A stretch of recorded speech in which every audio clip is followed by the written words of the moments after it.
龙若雨想着盯住叶龙庭，若叶龙庭真是30年前那个孩子，他肯定会有表现的。可惜的是，他的盯视没有结果。那个叶龙庭太难对付了，他若真是30年前那个孩子，绝对是我一家人的劲敌。龙若雨忍不住自言自语了一句，爷爷还有父亲明着暗里对付叶龙庭无数次，都干不掉叶龙庭。最好的一次结果就是叶龙庭身边的初九受伤，叶龙庭还是完好无损的。说实话，龙若雨还挺羡慕叶龙庭身边有个那么给力又忠心的保镖。他身边要是有个像初九那样的忠心保镖，他在 H 市能横着走。内线电话响了，龙若雨接听了电话，是他爸打内线电话叫他到他办公室去。放下了话筒后，龙若雨拿起手机，起身绕出办公桌就走。龙若雨派人盯着龙庭，龙庭当然知道，他决定要公开真面目了，也不在乎龙若雨的盯视。况且他今天不打算回公司，等晚上安排人将龙若雨派去打听他行踪的那些手下套麻袋揍一顿，然后连人带带扔回到龙家的门口，保证能将龙拓父女俩气得跳脚，精神上折磨他们也很过瘾。他们猜得到他的真实身份，苦于没有证据，也无数次想杀了他，偏偏没有得手，怕他抢回龙氏家族的一切，又拿他没办法。龙拓一家子都必受这种精神折磨，他们也快疯了。龙庭带着初九以及一班保镖，开了好几辆车，提前浩浩荡荡地前往 H 市的机场等着接机。他这阵仗龙若雨不知道，不过龙拓父子俩是很快就知道的了。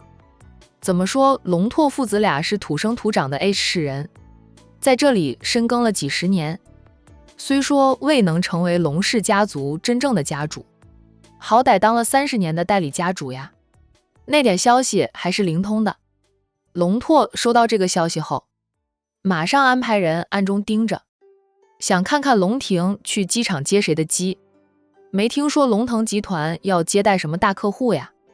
龙腾集团的那些大客户，很多都是从龙拓那里截胡的。3个多小时后，穆晴和程玲玲坐的飞机降落在 H 市机场。穆晴是从上飞机就睡到飞机降落，还是程玲玲叫她才醒。到了，很快就下飞机。程玲玲将她看的书本塞进她的包里，边玩起包边笑：“你是真能睡，睡了一路。困啊，睡得特别香，出来玩。”卸下了所有担子，平时紧绷的神经放松，这一睡就睡得香。穆晴没什么好收拾的，她就挽她的包可以了。等到可以下飞机了，妯娌俩一起下的飞机。程玲玲掏出手机打电话给龙庭，她肯定带着初九过来接机了。打电话给他，我在家族群里发条安全到达的信息，免得老四担心你。穆晴说着，也从他的包里拿出手机，往家族群里发了一条到达的信息。程玲玲打完电话后说道：“军勤越来越像个孩子，从知道我们过来不带他，每天都一副委屈巴巴的样子，居然还跟他儿子说叫他儿子哭闹一下，笑死我了。”穆晴笑道：“人家是舍不得你，你还笑？带上他也没什么影响，不要就不带他，咱们女人就算嫁了人，也得有自己的私人空间，私人自由活动，去哪里都带着个醋桶，烦人的很。”穆晴也有道理，还好他家叶军博不会像老四那样，军博说了，他将手里头的事情处理完了，就自己坐飞机过来跟他们会合。大哥就是大哥，不会像老四那样哭闹。叶军博敢自己过来，军情不敢呀，他老婆大人不同意，他过来了会被老婆大人下毒的。哎，他们这一辈的兄弟，就属他最怕老婆了。没办法，谁叫他老婆医毒双绝，儿子继承了老婆的本事，他惹不起老婆，也不敢对儿子怎么样。老婆的徒弟也是医毒双绝，他不听老婆话，老婆不声不响给他下点毒，想想都可怕。忍着吧，老婆是他死缠烂打要负责任娶回来的，人家当初只要儿子不要老公的，是他想负责任，这个责任负起来就是一辈子，下辈子能遇上。军琴还是想娶回他家玲玲，过2天你大哥要是过来，你不会嫌他碍眼吧？穆晴小心地问，你要是觉得他碍眼，我跟他说叫他不要过来了。程玲玲笑道，那是你老公，他想来就来，想走就走，我管不着，我只管军琴。我是知道君妃小时候为什么难带，爱哭闹了，遗传了他爸。我敢说军琴小时候就是个哭包。穆晴也笑，有可能，我还是叫君伯别过来了，免得老四知道又委屈巴巴的。穆晴替小叔子考虑了一下，决定让自家男人就留在家里打理生意，别过来打扰他妯娌俩度假了。妯娌俩边说边走，他们还得去拿行李，行李不多，就带了几套换洗衣服，日常生活用品，初九会帮他们准备的。穆晴还从自己收藏的珠宝里面挑了2套珠宝，带过来准备送给初九的。程玲玲见穆晴带了珠宝，她也给初九带了2套珠宝，还有她自己研制的护肤品。初九自己也会研制，只是她没有那个时间。平时她用的护肤品是龙婷定期从她二婶那里进货的，她也要用吗？二婶的娘家是专门做化妆品和护肤品生意的，二婶自己研发出来的护肤品很好用，君家人都是用二婶的护肤品。当然了，他师傅要是肯动手，大家很乐意捧场的。半个小时后，龙婷才接到妯娌俩，妈，师傅。龙婷边打招呼边伸手从穆晴手里拉过行李箱，之后又去拉程玲玲的行李箱。坐了几个小时的飞机，累了吧？穆妈妈，师傅。初九跟着打招呼，然后赶紧去拿行李箱，不过不用他帮忙了，其他保镖已经从龙婷手里拿过了行李箱。穆晴笑着应了一声，程玲玲则是伸手轻摸一下初九的脸，说道，保养的还不够嫩，龙婷这小子克扣你的护肤品了。龙婷赶紧说道，师傅，我可没有克扣初九的护肤品，是我买给他的，他嫌弃不肯收，硬塞给他用，也不知道他用不用。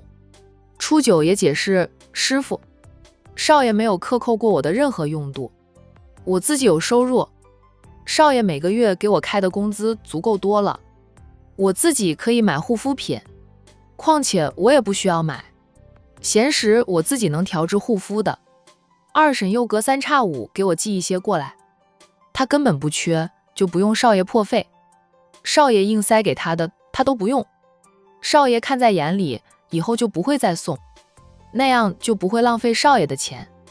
程玲玲晚上初九的手臂亲热得很，边走边说，初九这个孩子虽然没有正式拜他为师，但也叫了他18年的师傅，他早就将这孩子当成自己另外一个徒弟。龙婷送给你的，你不用留着做什么？龙婷身边又没有个女朋友，就你一个贴身照顾她的人，她对你好是应该的，你不必有负罪感的，她的就是你的，你的还是你的，以后不管她给你什么，你都收了，都用。师傅，听师傅的，那小子赚那么多钱，都没有人帮他花一点，他肯花在你身上，你受着就是跟他客气什么？你们俩一起长大的感情不一样。龙婷接过话来，就是我送给你的护肤品、礼物什么的，都是我这个当老板的体贴员工。初九总是不想让我当一个好老板。初九不说话，少爷只送给他，不是所有人都送，要是所有人都有的话，他肯定会收下的。见初九不说话，程玲玲就知道自己说了一大堆，初九都听不进去的，识趣的不再说。龙婷天天在初九身边，都难以改变初九的一些决定呢。更不要说他这个离得远的师傅。由于龙庭的深瞒身份，导致两人很少回到风尘山庄去。程玲玲都不知道有多久没有和两个徒弟好好相处了，他们就算是过年也不会回去。一行人出了机场，上了车，浩浩荡荡地往龙庭的住处而回。不久后，龙庭收到了保镖的信息，有人跟踪他们，被后面的保镖车拦住了。不用问也知道是龙家的人。龙庭低沉地吩咐把他们揍一顿，然后送到龙家老宅的门口，别打死，就揍一顿行了，下手轻点。保镖收到了他的吩咐，当即就将那几个跟踪他们的黑衣人拖到路边去揍了个脸青鼻子肿，然后全都塞回车上，由龙庭的一名保镖开车，另一名保镖盯着被打的黑衣人，在一处路口变了道，前往龙家老宅。怎么了？穆晴关心地问了句。龙庭将手机揣回裤兜里，以很轻松的口吻回答道，有几个无聊的人跟踪咱们，我让人教训他们一顿，给他们家老板送回去。是龙家的人？穆晴问。除了他们喜欢跟踪人，也没有别人了。他和周阳刚到 H 市成立龙腾集团的时候，初时龙腾集团还没有进入本市那些商界大佬的眼里，毕竟刚成立的公司还没有做出成绩来，没有人会盯着他们。后来龙腾集团做大做强了，像一匹黑马一样杀进了 H 市商界大佬的圈子里，让人无法再忽视，便有很多人打听龙庭和周阳的来头。不过他们只是打听打听，并不会跟踪，喜欢跟踪他们的只有龙家人，跟了一路的了。穆晴说道，跟了一路，现在才揍他们，早就该套他们麻袋的了。龙庭笑了笑，说道，现在才动他们，今晚才会有好戏看。妈和师傅不是好热闹吗？你们好不容易来一趟，总要给你们制造一点热闹解解闷的。程玲玲听得两眼亮晶晶的，今晚吗？师傅好久没有动过手脚了，今晚有好戏看，让师傅看个够。来多少人？让师傅解解闷吧，你们都不用出手了。龙庭笑道，行，那就让师傅解解闷。来多少人我不知道，猜测至少也有几十个人吧，我那里鲜少有人能进来的。他们来几十个人的话，可能会有大半折在半路上。他的住处是整个 H 市安全级别最好的，多少人想闯进去都折在半路上，就算有点运气能翻墙进去，避开了一连串的陷阱，最后也会被保镖打得落花流水，根本就摸不到主屋。今晚让他们都进来，进来了，咱们再关上门打狗。